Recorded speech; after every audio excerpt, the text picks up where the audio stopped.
kuna watu wanajaribu kumlinganisha na Messi, wanasema Messi sasa amevuka viwango vya Maradona na nini. Wa Argentina wenyewe wakikusikia wanasema unafanya kufuru. Maradona alikuwa zaidi ya football. Yani Maradona alikuwa ni zaidi ya soka yenyewe. Na Messi ni soka. Bas. Yani Messi ni soka. Ukizungumza soka, Messi ni kama unatafuta mshindani wake hivi humuonioni. Ndio wale tunalazimisha wale wa Cristiano. Cristiano ana nafasi yake kubwa, lakini Messi ameprove vitu ambavyo vimekwenda beyond kiukweli. Tu wa kweli wa nafsi zetu. Lakini pia kumlinganisha Messi na Diego Armando Maradona, pale kuna shughuli nyingine ngumu sana. Wa Argentina wenyewe wanaogopa, wanakuambia hapana, Maradona alizidi pale kwa sababu alifika mahala akawa zaidi ya mpira wenyewe.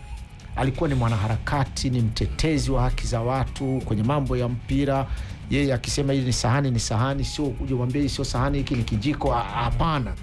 Kiasi kama Marekani na wao walitilafiana sana. Nikujulishe tu finali za mwaka 94 za Marekani, Maradona aliombwa, alikuwa amestaafu tayari.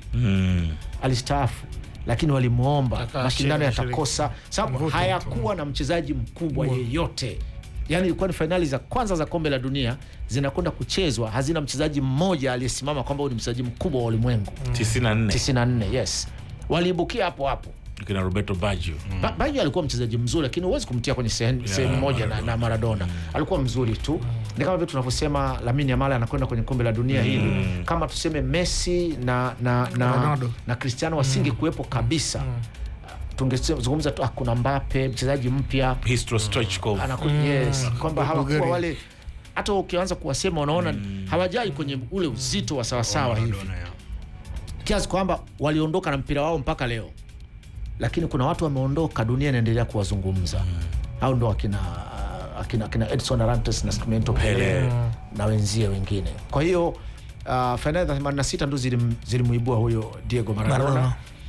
Ukizungumzia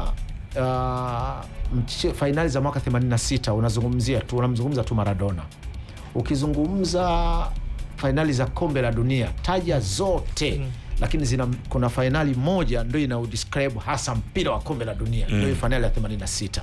Lakini sio finali yenyewe, inazungumzia mchezo wa robo finali baina ya England na Argentina. Sababu iligeuka kuwa zaidi ya mpira wenyewe pale ulipo. Ndio maana mpaka dunia imetukuta sisi tuna akili timamu miaka zaidi ya 40 inafika mechi kama hiyo inasu watu wanawaza hivi itakuwaje wakikutana.